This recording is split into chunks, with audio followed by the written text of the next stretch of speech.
teloscénicas, ¿ok? Entonces, no hay que confundirse. Esto debido a la estrecha interacción entre hombres y animales, así como el aumento de la actividad comercial y la movilización de personas y animales. Sus productos y subproductos han propiciado una mayor diseminación de la zoonosis. Mucho de esto tiene que ver con el tema del seminario que desarrollaron acerca de enfermedades emergentes y reemergentes.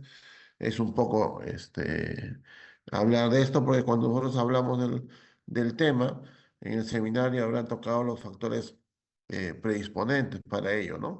Y ahí habrán conversado de alguna otra forma de lo que es el impacto en el desarrollo de las sociedades y eso involucra, por ejemplo, la elaboración o la construcción, por ejemplo, de caminos, que es lo que pasó con nosotros en el país con la interoceánica, en el cual se construye la interoceánica y esta genera una destrucción de varias hectáreas de selva virgen, sobre todo, o de lugares vírgenes que no eran normalmente visitados o explorados por el hombre, y esto hace que algunos animales de esos nichos ecológicos tuvieran que retirarse a otros, y en ese interín interaccionaron con humanos, produciendo algunas posibilidades de infecciones.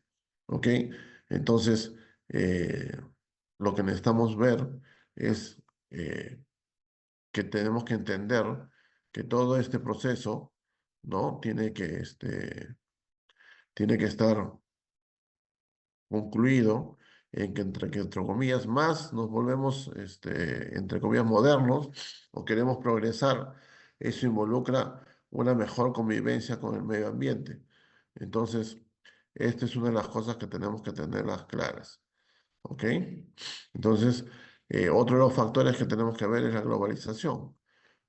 Como ustedes habrán visto, una cosa es hace unos 50, 80 años, en el cual los traslados de lugares, entre comillas, distantes, eran bastante lentos, demoraban días, semanas, ¿no? Entonces, por ejemplo, venirse de Europa acá era tener un viaje en barco más o menos de unos este, 3, 4 días hasta semanas, mientras que ahora en cuestión de 8 horas, 10 horas, ya estoy, dependiendo de donde esté ubicado, voy a llegar a la Europa o al África o a otras áreas o a otros países en los cuales potencialmente pueden iniciar determinadas pandemias o enfermedades y transmitirse. Caso concreto, lo que hemos visto con el COVID. ¿Ok? Entonces, la zoonosis tiene que ver mucho con esto, lo que son enfermedades emergentes y reemergentes, para poder tener un poco más claro las cosas. La diseminación de estas enfermedades también pueden ser impulsadas por la modernización de las prácticas agrícolas. O sea, ¿eso qué significa? Necesito más terreno, más campo para poder cultivar, ¿no? Entonces destruyo, talo los árboles, destruyo todo eso, emparejo el suelo y tengo más áreas para poder plantar cultivos, particularmente en regiones en desarrollo vulnerables a la destrucción del hábitat, la invasión humana y el cambio climático. Ok, entonces, tipo de zoonosis. Existen varios tipos de zoonosis, dependiendo del agente infeccioso al cual vamos a recurrir. En este caso pueden ser, como ustedes bien saben, enfermedades tipos virales, fúngicas, priónicas o bacterianas.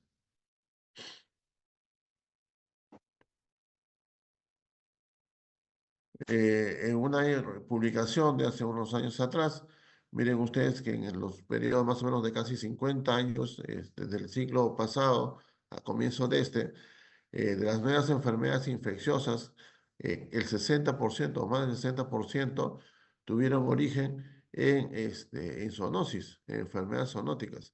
Y de ese 60%, el 72% prácticamente se originaron en animales silvestres, que es un poco lo que conversamos hace un momento. ¿Ok? Entonces, estas zoonosis emergentes están relacionadas con la presencia de animales silvestres en el cual el hábitat esté destruido y el animal está en contacto mucho más cercano o por primera vez con el ser humano, o animales de producción o domésticos. Por ejemplo, el caso típico, por ejemplo, el ganado vacuno, ¿no?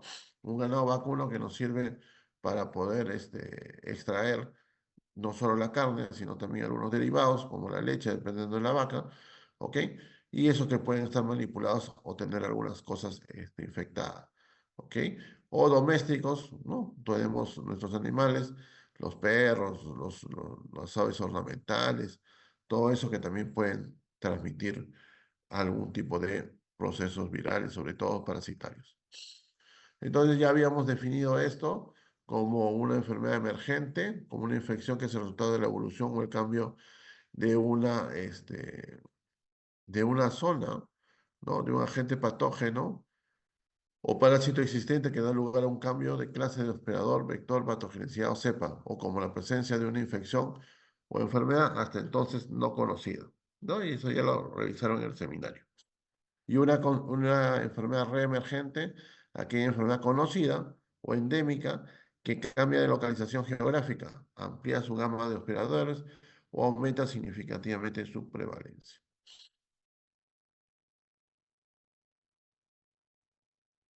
Entonces, esto es un poco lo que habíamos hablado hace un momento, que las interacciones que existen entre diferentes actores o factores para poder interaccionar en lo que es eh, la emergencia de la zoonosis. Hablamos de factores biológicos, socioeconómicos, ecológicos, ambientales, que de alguna otra forma ya los hemos conversado, la existencia de animales domésticos que conviven con los humanos, mientras también la existencia de una fauna salvaje que está en un contacto indirecto, ¿ok? En algunas zonas indirecto, en otras, dependiendo las poblaciones, ¿ok? Y esto hace que los gérmenes existan en diferentes eh, eh, seres y estos van a interaccionar con los humanos mediante los animales para poder llegar a ellos. Uno de los casos en general. Entonces, como enfermedades virales, tenemos la rabia, la encefalitis, la fiebre amarilla, influenza, hepatitis infecciosa, entre otros. Como enfermedades bacterianas, brucela, leptospira, peste, tuberculosis, salmonella, shigella, vibriosis. Como enfermedades micóticas, fúngicas, dermatofitos, candidiasis, histoplasma, criptococo o blastomicosis. Entonces, ese es el marco general. Ahora, lo que tenemos que ver es básicamente las cuatro que habíamos conversado. Y estas cuatro que vamos a conversar comienza con leptospirosis. Leptospirosis es una enfermedad zoonótica de importancia global y distribución mundial, pero es más frecuente en áreas tropicales. ¿Ok? La taxonomía de donde deriva el género Leptospira, del griego lepto, que significa fino, y espiral, que es espiral. Pertenece a la familia Leptospiridaceae y al orden de las espiroquetales, las cuales se diversifican, ¿ok? Eh, para poder generar una evolución en este grupo. Actualmente la clasificación del género está basado en el ADN, como la gran mayoría, y está dividido en 17 especies, definido en 70% de homología por su ADN y 5% la divergencia de este.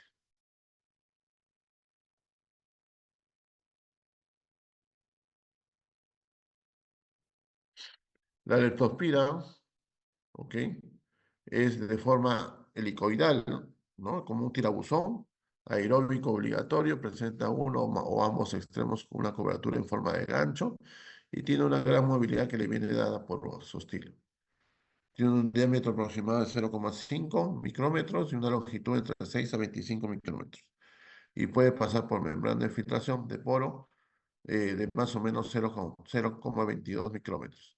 Esta característica hace que la leptospira sea observable únicamente en un microscopio de campo oscuro o de contraste de fases. Ustedes pueden revisar este cuadro, pero de este cuadro lo que más me interesa, que la especie más importante para el hombre la especie de la Leptospira interrogans. De lejos es la más frecuente. ¿Ok? Pero de estos, para poder tener un poco más de idea, podemos observar que tenemos cero grupos. Y estos cero grupos, los más importantes en esta especie Leptospira interrogans, se encuentra la Icteromorragiae, la pomona, la canícula, como las principales a tener en cuenta. Ahora, de estos serogrupos tenemos serovales, o sea, mucho más específicos, ¿ok? Y en el caso de la canícula, también el seroval de la canícula, pues en el caso de la icterohemorrágica, es la icterohemorragiae y la ecopandagene, ¿ok? Y la otra es la LAI. O sea, son tres serovales del serogrupo de icterohemorragiae de la especie Leptospira interrogans. De estas tres serovales, el más importante que circula en el país es el icterohemorragiae, ¿ok? Pero también circula en nosotros el canícula y la pomona, ¿ok?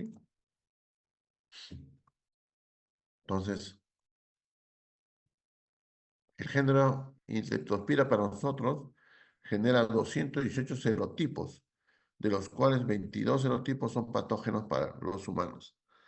Existe también un geno que se llama Leptospira biflexa, que en algunas oportunidades puede generar también infecciones en humanos. ¿Qué es lo importante de esto? Conocer los reservorios de estos serovales que habíamos conversado, ¿se acuerdan?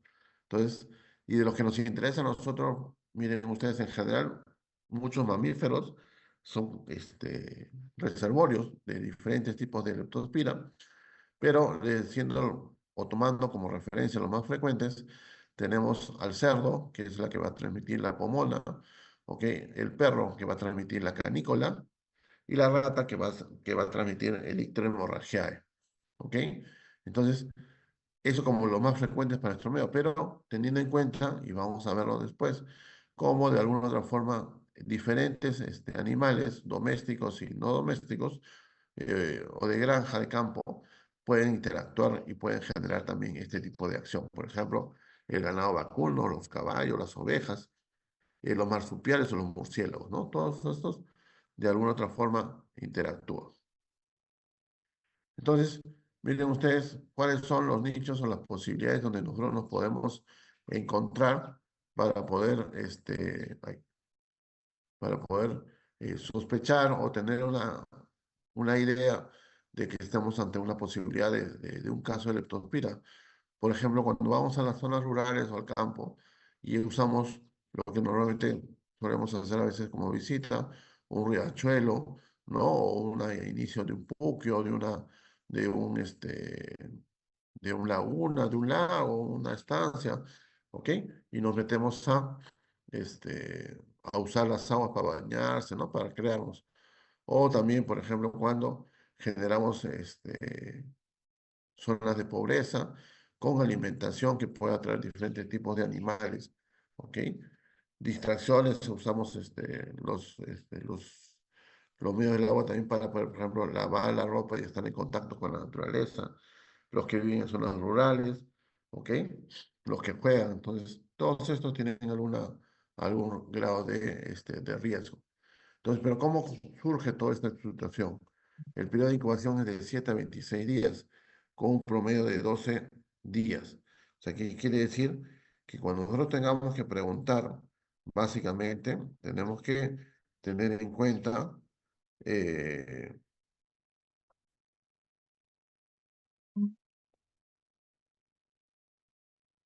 son 12 días.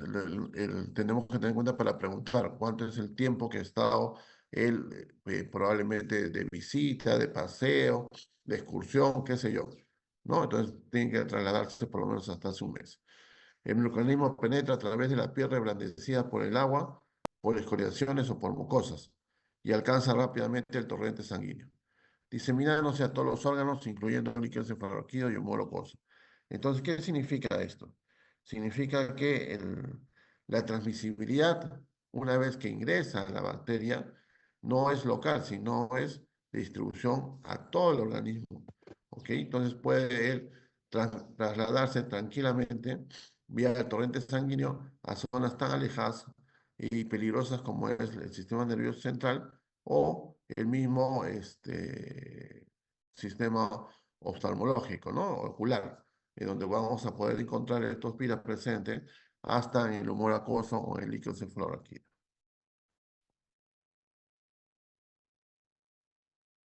Entonces, más o menos, la puerta de entrada suelen ser las mucosas o la piel, muchas veces esta con algún tipo de lesión o una alteración en su estructura anatómica y que ingresa la bacteria.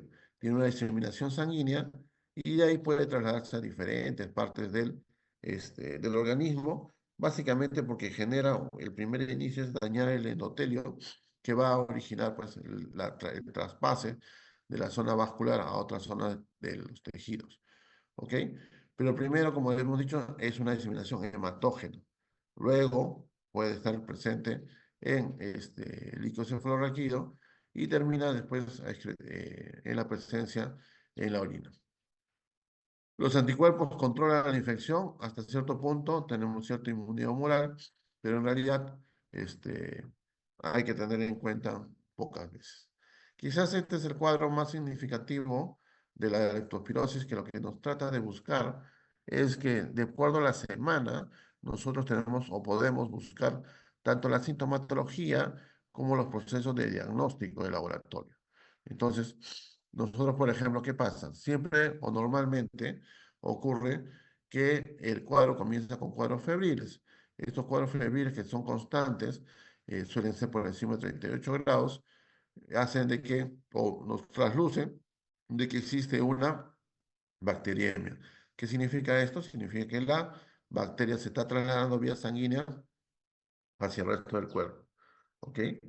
Pasado esto, que tiene que ver con malestar general, con algún grupo de dolores muy inespecíficos, puede comenzar a haber trastorno al sensorio, ¿ok? Y esto es producto porque la bacteria comienza a ingresar al sistema nervioso, ¿ok?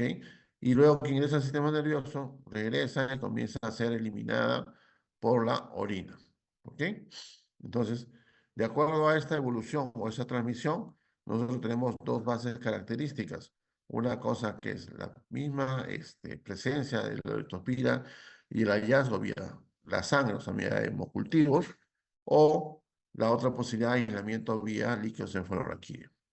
¿Ok? Y cuando ya pasamos la semana, la fiebre se hace intermitente, baja, sube, es que estamos ya ante una fase en la cual el organismo ya generó las defensas. Acuérdense que demoramos en generar IgMs, IgGs entre 5 a 7 días hasta 10 días, y eso hace de que comience a aparecer, y recién a partir de la semana o 10 días comenzamos a ver ya la posibilidad de hacer lo que se llama la serología. Entonces, ojo, para hacer serología, yo necesito tener por lo menos una semana, porque probablemente lo tome, como decíamos anteriormente en otras situaciones, yo tome la serología de la primera semana y lo encuentre negativo. Y eso no significa que no tenga la enfermedad, significa que todavía el cuerpo no ha generado los anticuerpos para poder poner. Y si yo quiero aislar la leptospira, una vez pasado este proceso, lo que yo tengo que encontrar es, o buscarla, perdón, es la leptospira en la orina. Entonces, la evolución de la leptospirosis es primero sangre, luego líquido cefalorraquídeo y tercero en la orina. Entonces, ¿cómo hacemos esto? La leptospira es una enfermedad infecciosa producida por la bacteria, normalmente Leptospira interrogans, ¿ok? ¿Dónde se encuentra? Pueden encontrarse en cualquiera del reservorio, siendo los más comunes para nosotros las ratas y los perros, ¿ok?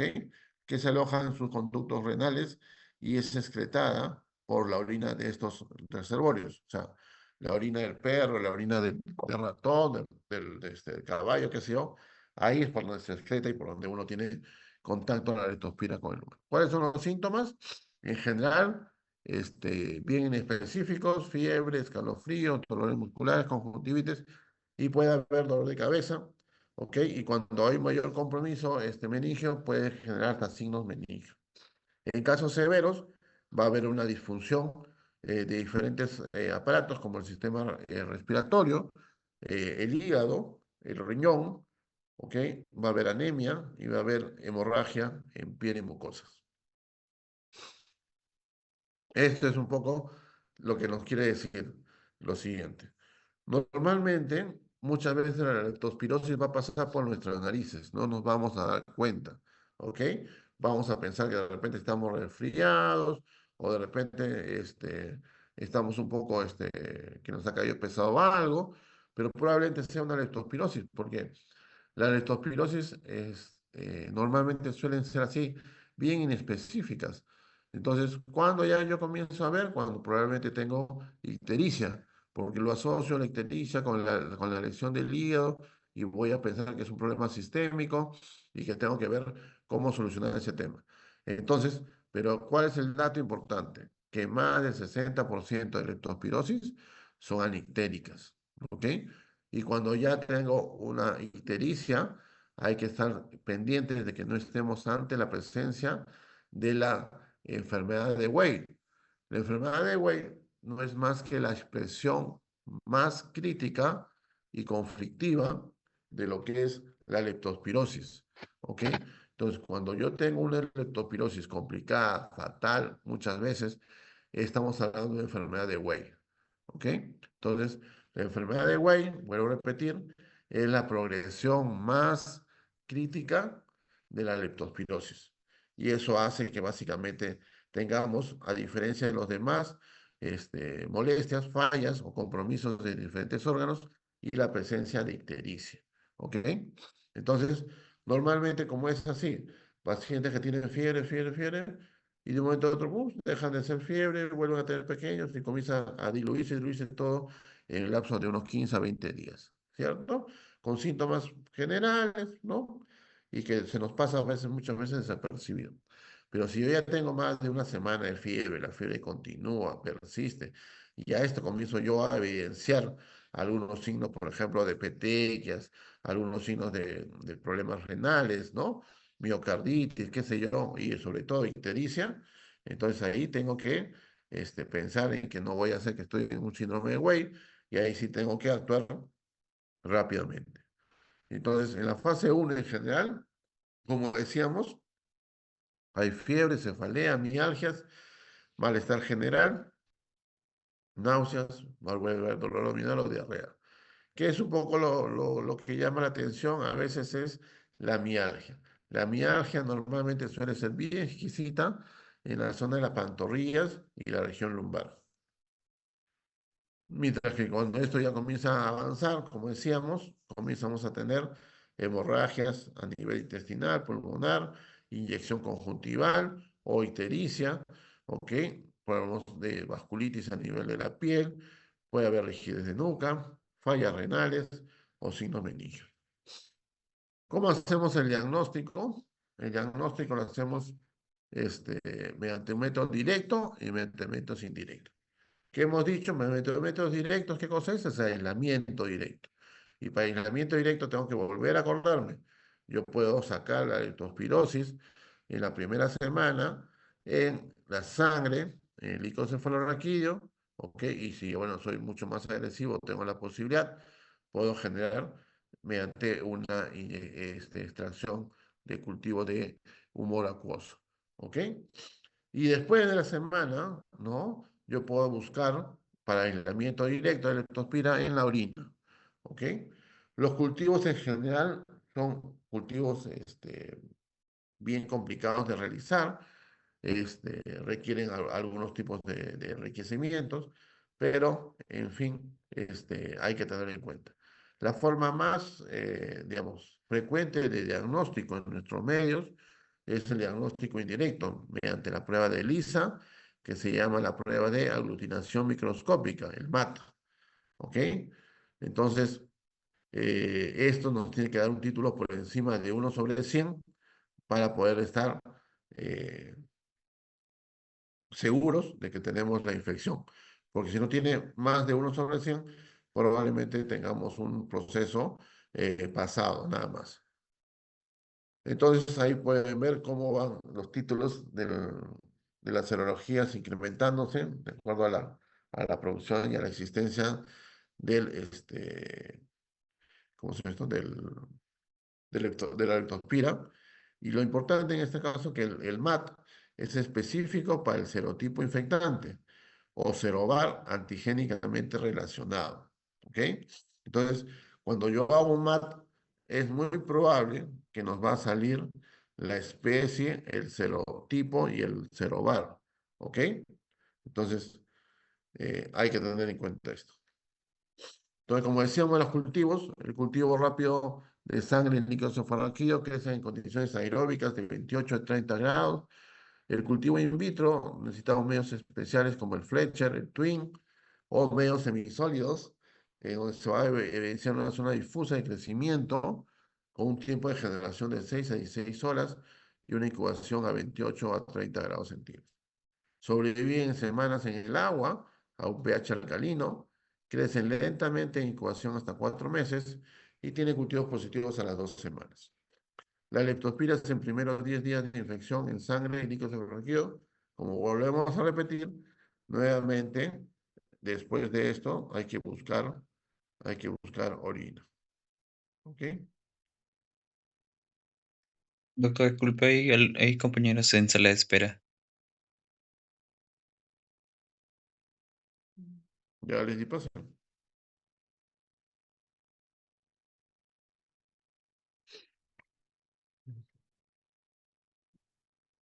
Entonces, tenemos nuevamente para hablar. Para la microscopía, obviamente, verlo en un campo oscuro, básicamente, y poder evidenciar, lo cual no es fácil y no tenemos a veces las posibilidades. Cultivos menos, aunque ya sabemos que tenemos que buscar sangre y líquido cefalorraquídeo y posteriormente orina. Una de las pruebas que ahorita cada vez más se implementa como alternativa a la serología es el PCR. ¿Ok? Y la serología, mientras no tengamos otra prueba mayor de acceso, en general podemos usar hemaglutinación indirecta o ELISAs, como hemos dicho, del MAP, ¿ok? Que son las más específicas. Medidas de prevención y control, promoción de la salud, ¿no? Básicamente, ¿qué significa educación? Educación para la mascota, sobre todo. Por ejemplo, ustedes sabían que las mascotas también hay que vacunarlas contra la leptospirosis, ¿ok? Porque las mascotas obviamente se pueden enfermar y pueden morir. Tenemos que generar un saneamiento ambiental adecuado, básicamente entender adecuadamente los residuos sólidos, no tener tiradas, como muchas veces hemos asociado la leptospirosis, ¿con qué? Con la basura, ¿no? Hemos generado ¿qué? Grandes colecciones de basura, ¿por qué? Porque la basura, ¿qué cosa se hace? Atrae roedores, ¿ok? Entonces, al atraer roedores, los roedores pueden estar infectados y pueden llegar tranquilamente las leptospiras a nuestros medios. Mm. ¿Ok? Drenaje de aguas estancadas y obviamente control de roedores. Uso de elementos de seguridad para grupos expuestos, por ejemplo, la gente de Sedapal, ¿no? Que normalmente se entra a las alcantarillas, se entra hasta lo de SAO, todo esto, tiene que entrar con botas, porque normalmente por ahí suelen entrar las leptospiras. Disposición adecuada de alimentos, ¿ok? E investigación de factores de riesgo e intervención ambiental hay que tener siempre en cuenta.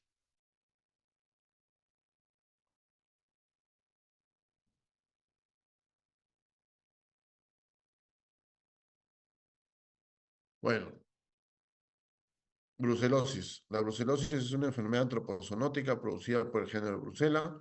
Su distribución es mundial y a pesar de que fue descubierta hace más de 100 años, continúa representando un problema importante de tipo sanitario y económico. Los microorganismos del género Brucella son bacilos gram negativos, no encapsulados, inmóviles, no formadores de esporas, con crecimiento lento, aerobios estrictos e intracelulares facultativos. ¿Qué es lo que más me interesa de esto? Me interesa que se acuerden que son de crecimiento lento. ¿Y por qué me interesa que se acuerden que son de crecimiento lento? Porque cuando uno sospecha de Brucella y va a hacer un cultivo o un mielocultivo, tiene que dejar esa indicación al laboratorio. Porque si no deja la indicación, normalmente todos los gérmenes, en la gran mayoría, suelen crecer en un plazo máximo de 5 días. En realidad, hasta 3. Entonces, el laboratorio, pasados los 5 días, desecha las muestras, ¿ok? Y al desechar la muestra, obviamente se olvida de que si no les dices que estás buscando tu brucela, lo va a botar. Y probablemente el microorganismo pueda crecer en la segunda o hasta la tercera semana. Entonces, cada vez que uno va a sospechar o está sospechando de brucelosis, tiene que dejar indicado de que necesitamos mantener el cultivo hasta por 28 días, hasta por un mes. ¿Ok? ¿Por qué se llama Brucela? Debido a que el que lo aísla es David Bruce, ¿ok? Y en honor a él, lo coloca esa Brucela.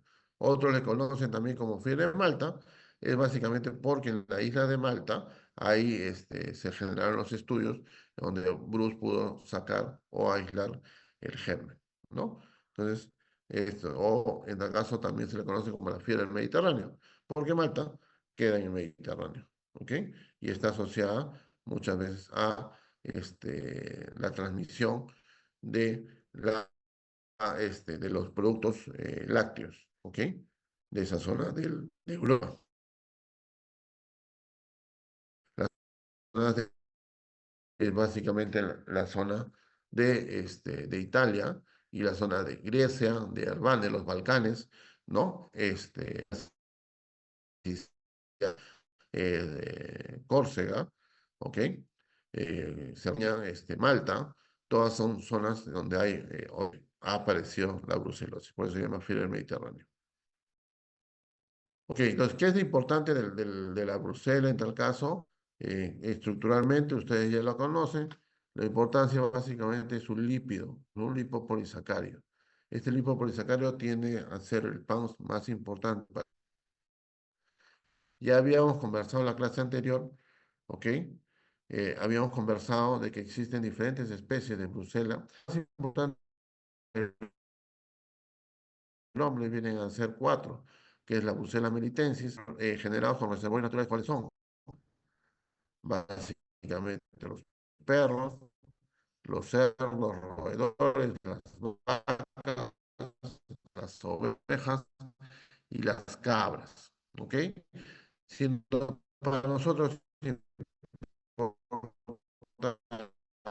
más importante la Brucella melitense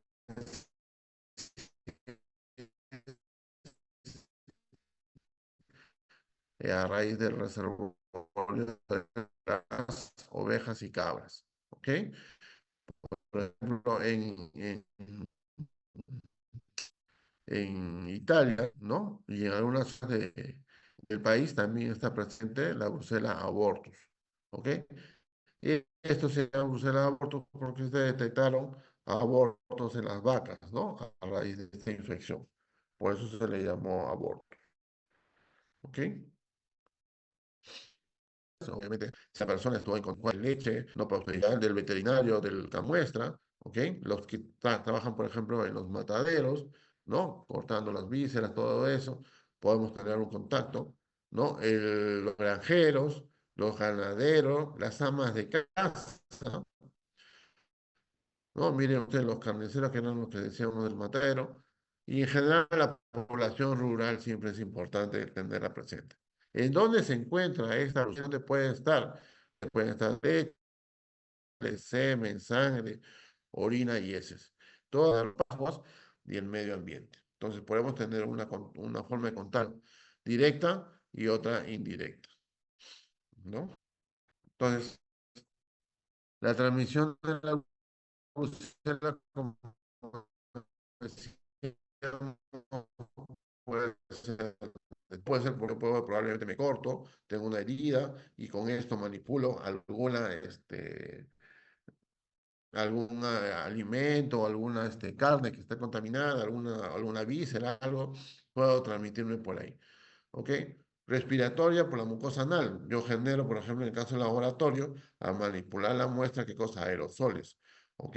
Entonces, y estos aerosoles puedo yo inhalarlos. Lo mismo puede pasar en los establos, ¿no? Cuando hay mucho animal infectado, estos pueden al momento de limpiar quizás o al momento de generar algún movimiento de tierras o de la zona, de los pastizales, podemos generar la aerolización y por ende podemos inhalar la bacteria. O por vía parenteral, ya que básicamente más por cuestiones accidentales o transfusión sanguínea, que ya eso es mucho menos frecuente.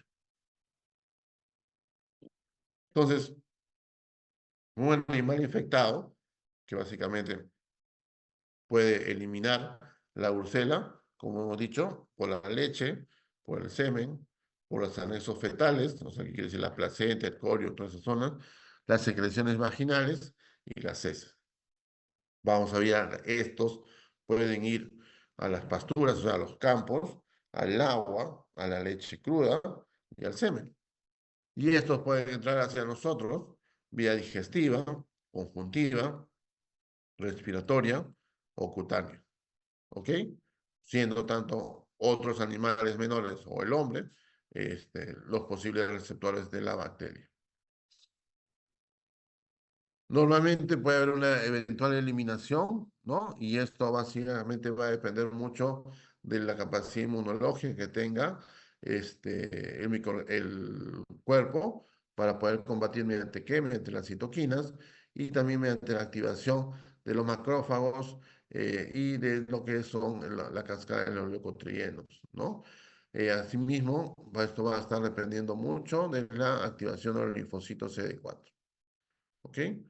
Entonces, acordémonos normalmente, ¿no? Que vamos a tener una reacción inmunológica al momento de aparecer la inmunoglobulina M, que nos va a tardar, como hemos dicho, más o menos por encima de los 5 días, normalmente 7, y después de va a comenzar a aumentar la inmunoglobulina G, ¿ok? Lo que nos va a normalmente a traer a colación la posibilidad de una cronicidad, ¿ok? Entonces, en la línea de tiempo de la historia natural de la enfermedad, nosotros partimos de una transmisión con una incubación que, miren ustedes, pueden ir de 3 semanas, bien, más o menos es el promedio, pero hasta 6 meses. Entonces, ¿para qué nos sirven estos periodos de incubación o para qué nos sirve esto tenerlo siempre en cuenta? Porque de eso depende cuando nosotros hagamos las historias clínicas, cuando hagamos interrogatorio a la persona. Nosotros vamos a tener siempre que tener en cuenta, ¿ok? Las sospechas, o sea, nos interesa a nosotros siempre cuando preguntamos para buscar qué cosa tiene, tenemos que preguntar tiempo, hace cuánto tiempo, ¿no? Y en el caso, por ejemplo, de Bruselas, ¿en quiénes van a preguntar? En sospechas que tienen fiebres persistentes, mucho tiempo, ¿no? Que tienen artralgias. Entonces hay que preguntar cuánto es el contacto de hace más o menos hasta 6 meses atrás, ¿ok? Una vez que comiencen las manifestaciones, estas pueden ser muy inespecíficas en la circulación, ¿ok? Hay algunos que van a ser una presentación muy aguda, que normalmente involucra los primeros 6 meses de enfermedad. Hay otras que son las clases subagudas, que involucran de los 6 meses hasta los 12 meses, ¿no? En que tiene sintomatología. Y hay otra, la fase, y la que es lamentablemente a veces, muchas veces la forma como llega hacia nosotros es la brucelosis crónica, con el cual tiene ya sintomatología y molestias desde hace un año. Entonces, cuando nosotros tengamos que poder hacer algún tipo de correlato o búsqueda, hay que trasladarnos de cuánto tiempo tiene las molestias. Por eso siempre cuando uno pregunta, siempre es bueno, ¿no? Trasladarse y hablar todas las características de la sintomatología, ¿ok? Para poder tener el dato exacto y poder tener un mejor raciocinio al momento de evaluar a los pacientes, ¿ok? Entonces, y después de esto, ya comenzamos, después del año de las molestias, obviamente comienzan a haber algunas complicaciones porque la brucela no solo se queda en un sitio, sino se disemina en forma sistémica también. Entonces, hay que tener. ¿Qué complicaciones tenemos? Bueno, antes de ello, en la brucela aguda puede ser insidiosa o sin síntomas inespecíficos. Más o menos, como se da 4 semanas post-inoculación. Y podemos tener desde sintomatología general, pues, fiebre, cefalea, diaforesis, mialgia, debilidad, anorexia, hasta la presencia de algunos signos con pérdida de peso, esplenomegalia, artritis, hepatomegalia, linfanomegalia. O sea, compromiso del res. ¿Y cuáles son las complicaciones que tenemos que estar pendientes en la brucela? Porque a veces uno viene, al paciente le llega a ustedes y le dice, doctor, me duele, a ver, me duele atrás en la espalda los riñones, ¿ok? Que es la clásica que la gente siempre se confunde. ¿Ok? Entonces ustedes agarran y comienzan a entender que no le duelen los riñones, sino la región lumbar. Y si eso está asociado a fiebres persistentes, entonces hay que pensar que no tengamos un problema de una sacroileitis, que es una de las complicaciones más frecuentes de la brucelosis. ¿Ok? Pero no solo es eso, también puede haber una artritis, una espondilitis, una osteomelitis. A nivel genitourinario, miren ustedes, puede haber una glomerulonefritis, una epididimitis. Neurológicamente pueden desarrollar, como ya habíamos visto, hasta cuadros de meningitis, encefalitis. Y en la parte cardiovascular podemos entrar a endocarditis, pericarditis. En la parte digestiva podemos hacer abscesos hepáticos. Tenemos pues, presentaciones atípicas pulmonares como neumopatías intersticiales, hematológicas con cualquier compromiso de la serie, como una pancitopenia. ¿Ok? Y un dato interesante muchas veces también es el fondo de ojo, ver uveitis y tiroiditis. ¿Ok?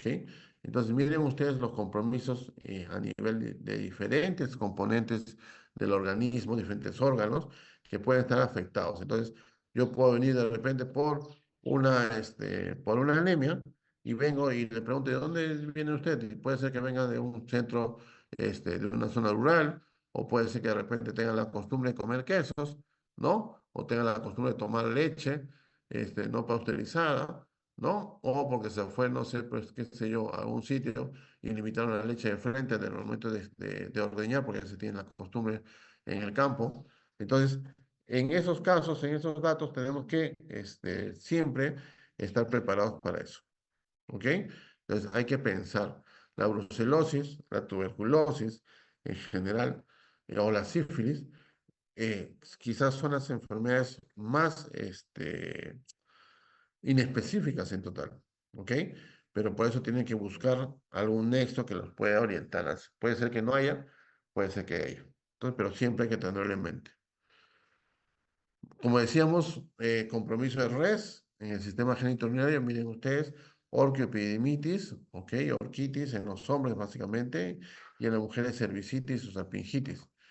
En el sistema nervioso podemos encontrar meningitis y el músculo esquelético básicamente cuando hay una relación alta con el HLA-B39. ¿Ok? En los casos cardiopulmonares vamos a encontrar endocarditis. Y la válvula más afectada en la brucelosis es la válvula aórtica. ¿Ok? La válvula aórtica. Otras, todas las que hemos mencionado hace un momento.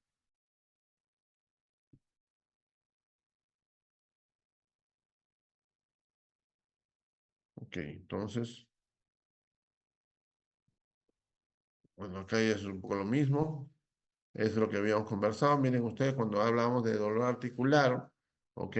Normalmente en los adultos, las articulaciones comprometidas es más que todo axiales, o sea, columnas, ¿ok?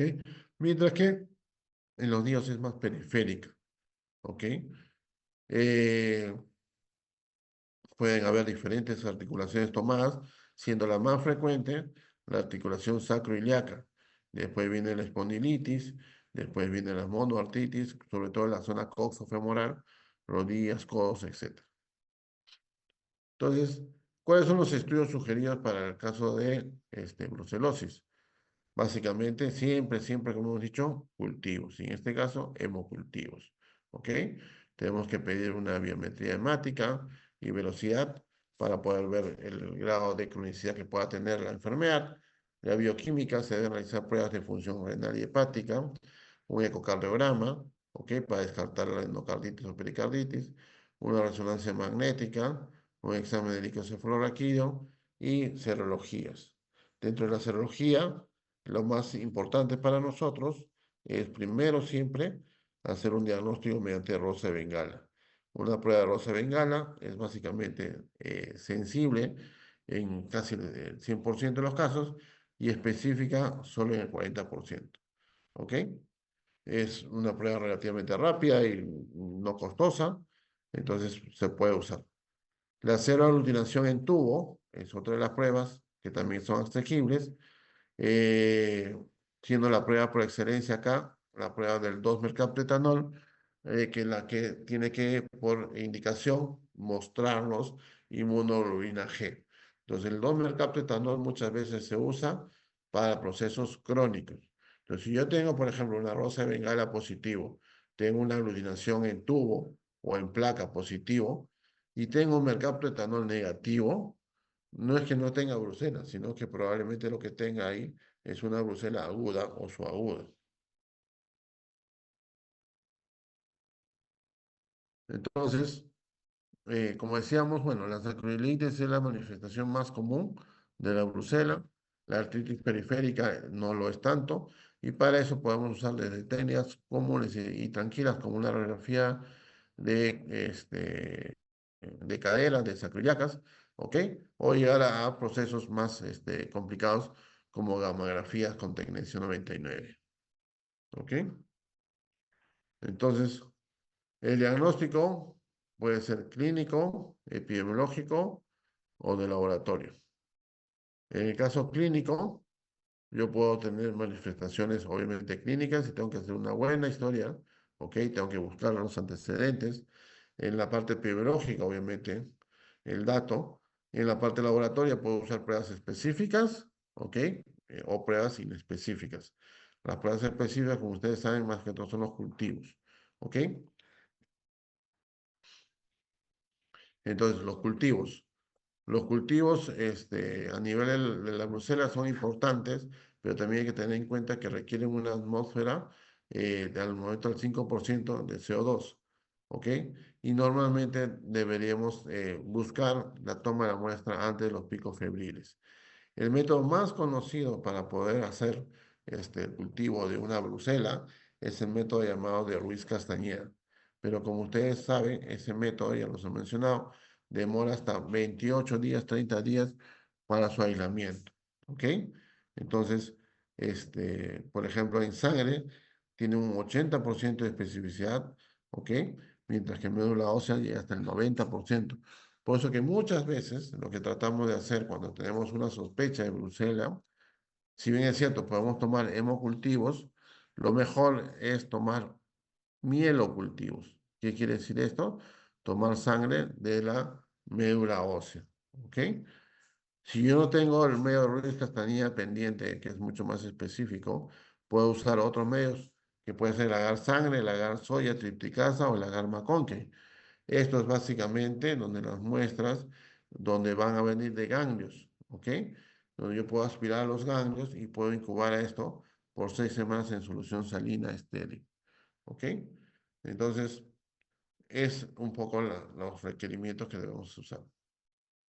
La prueba confirmatoria de aglutinación estándar, que es lo que conocemos como el SAT, es básicamente el usaje de anticuerpo de antibrucela por aglutinación. Son bacterias inactivadas y nos va a medir tanto IgM, IgG e IgA. En esto tenemos, para poder realizar en aquellos que tienen rosa de bengala positiva y sintomatología, ¿ok? Si yo le saco por rutina una rosa de bengala y me sale positiva, esta prueba no me va a ayudar mucho porque si no hay sintomatología es probablemente una memoria, ¿ok? Asimismo tenemos suero, plasma o líquido cefalorraquídeo. Cuando tengo aislamiento puedo hacer este tipo de confirmación. Y el antígeno Brucella abortus agrega muestra problema en solución salina fenolada, ¿ok? Para poder mejorar su capacidad. La prueba confirmatoria de aglutinación en presencia de 2-mercaptoetanol. Habíamos dicho que el mercaptoetanol lo que menciona son IgGs, ¿de acuerdo? Entonces, para esto voy a hacer este SAT, voy a hacer aglutinación de anticuerpos anti-Brucella IgG. En aquellos pacientes sintomáticos, con prueba rosa de bengala, simultáneamente con el SAT. ¿Ok? ¿Por qué? Porque como decíamos, para poder detectar IgG. También podemos hacer en suero, plasma, líquido cefalorraquídeo o cuando tenemos aislamiento de Brucella aborto. Pruebas específicas.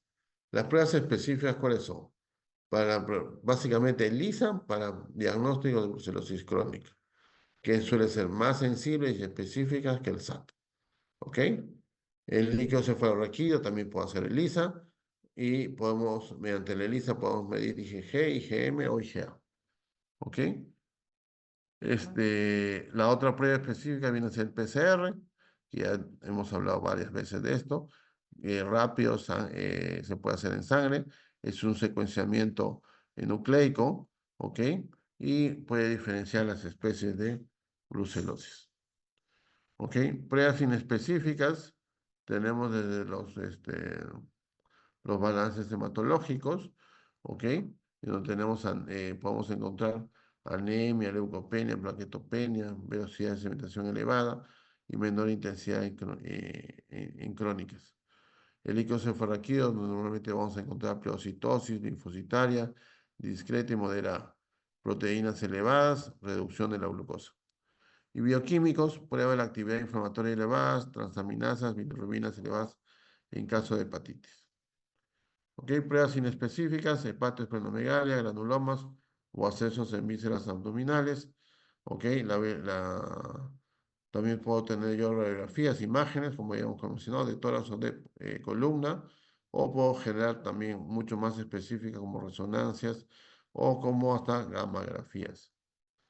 ¿Ok? ¿Cuál es el tratamiento de brucelosis? En general existen varias escuelas y varias diferentes formas como tratar, pero normalmente el que más nos ajustamos nosotros es al manejo en el esquema 2, ¿ok?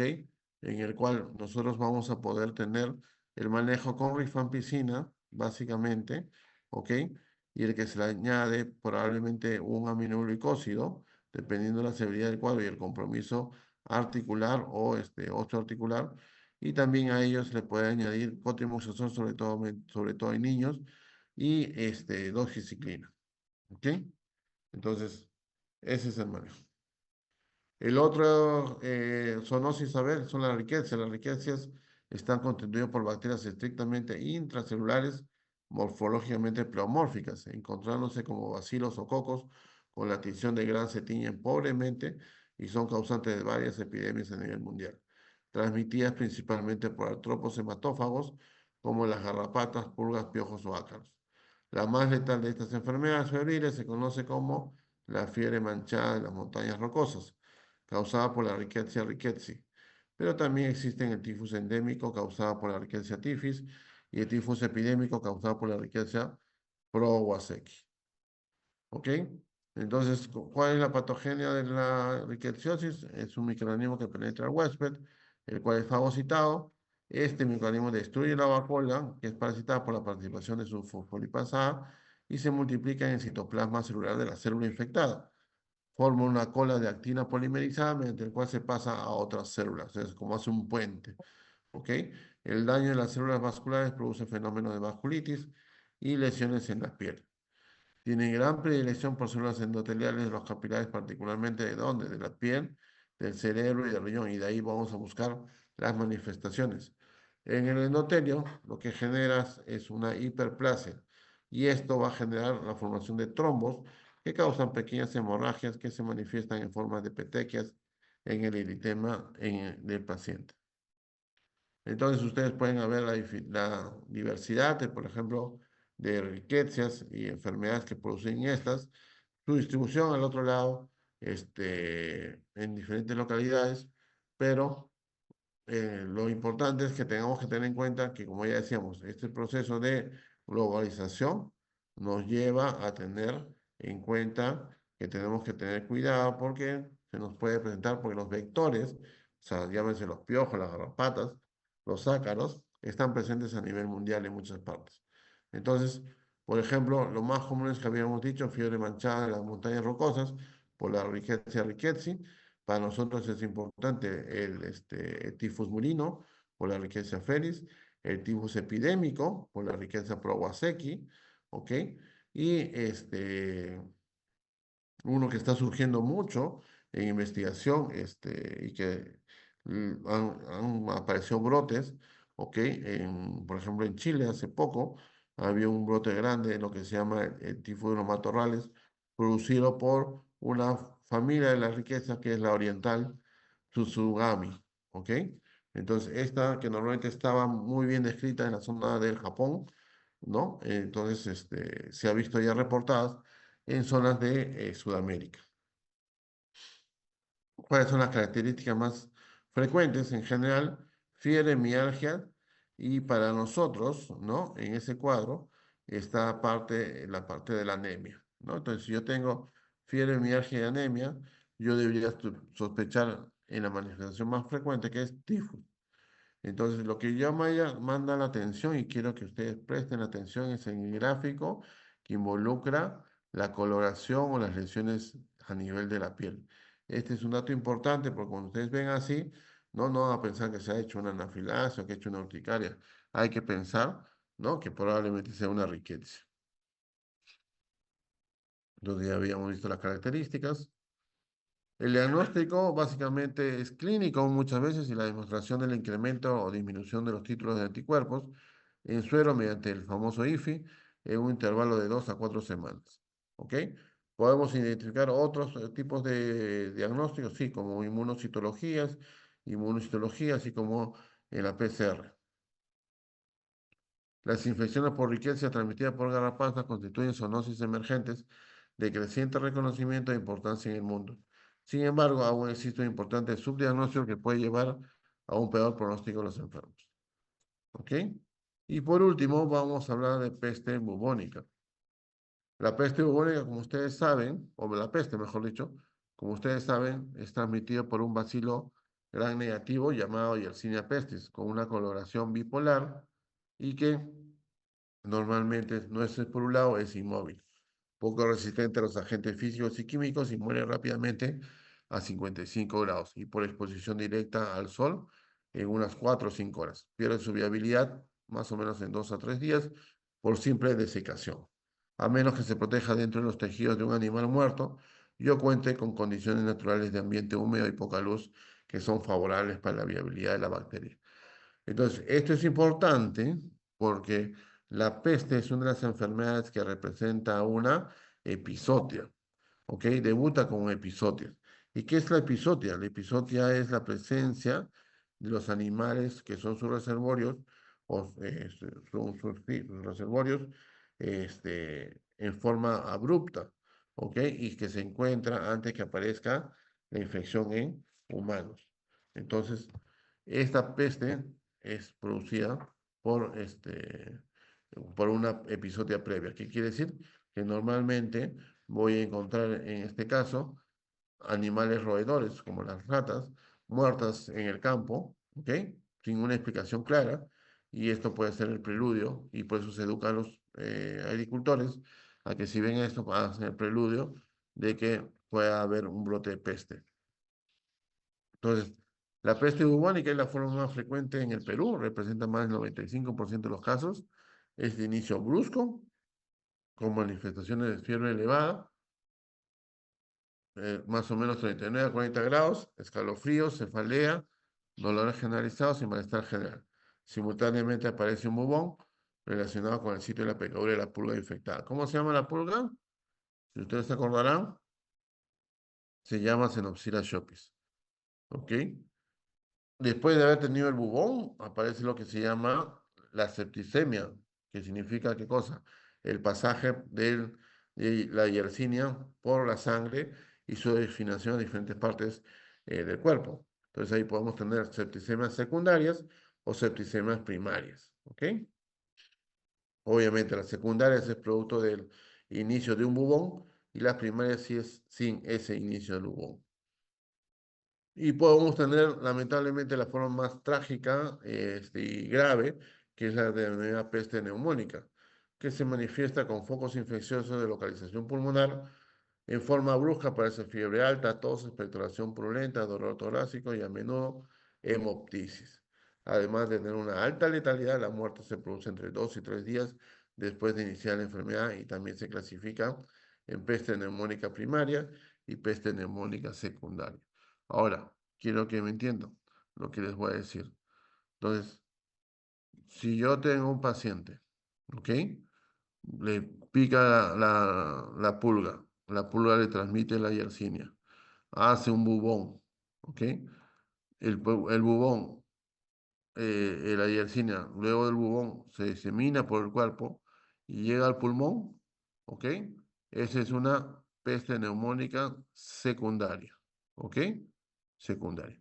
esa paciente que tiene una peste neumónica secundaria, por ejemplo, puede contagiar vía las gotitas de Fluyer, ¿ok? A la persona que lo va a visitar o la persona que lo va a cuidar, ¿ok?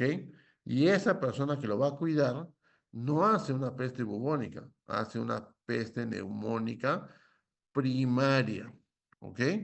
Hace una peste neumónica primaria y la letalidad de una peste neumónica primaria sobrepasa el 80%, ¿ok? Entonces, ¿por qué? Porque no da tiempo para generar anticuerpos y los tratamientos son bastante, o sea, no son de inmediato actuar, demora. Entonces, cuando yo tengo un brote de peste, primero tengo que estar claro que solo esto es una peste neumónica y tengo que avisar, porque si yo estoy con una sospecha de una peste neumónica, entonces el paciente que lo tiene, habiendo tenido el bubón, no voy a tener problemas, ¿no? Porque es un secundarismo y tiene mejor pronóstico. Pero si ese paciente está en contacto con otra persona y lo contagia, y ese paciente que lo contagia es una peste neumónica primaria, la letalidad es muchísimo más alta. ¿Ok? Entonces, a tener en cuenta eso. También puede existir peste tonsilar o peste cutánea, ¿ok? Y eso más existe. La distribución de la especie, de la peste, en realidad es en todo el mundo pueden haber estos roedores. En el país, básicamente está circunscrito a la zona norte, en la zona de Piura, de Lambayeque, de Cajamarca y de La Libertad. El brote de mayor importancia se presentó en Morrope, en Lambayeque, ¿ok? Pero el último brote lo hemos tenido en Trujillo, ¿no? Mejor dicho, en Casagrande. Entonces, y está mucho mente asociado esto con el fenómeno del niño. Ustedes saben que después del fenómeno del niño, las inundaciones, todo eso, deja sin alimentos a los roedores, ¿no? De silvestres. Entonces los roedores silvestres, como no tienen alimento en el campo, recurren a las casas. Y es ahí donde puede haber el mayor contagio. ¿Ok? Los reservorios en el Perú generalmente son del género Oryzomys, ¿ok? Pero existen todos los que ustedes pueden leer ahí, pero el más común es el Oryzomys, ¿ok? Pueden tener ciclos enzooticos, ¿ok?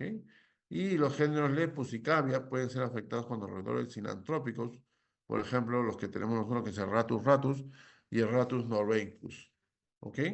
El modo de transmisión, ya hemos dicho, es la pulga, la picadura de la pulga, llamada Xenophila Siopis. El periodo de incubación es más o menos de 2 a 6 días para la forma bubónica y entre 2 y 3 días para la forma neumónica. La inmunidad es relativa y temporal y las personas que han sufrido la enfermedad pueden volver a adquirida.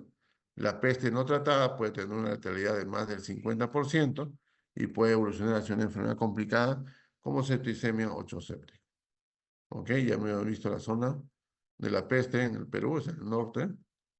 ¿Ok?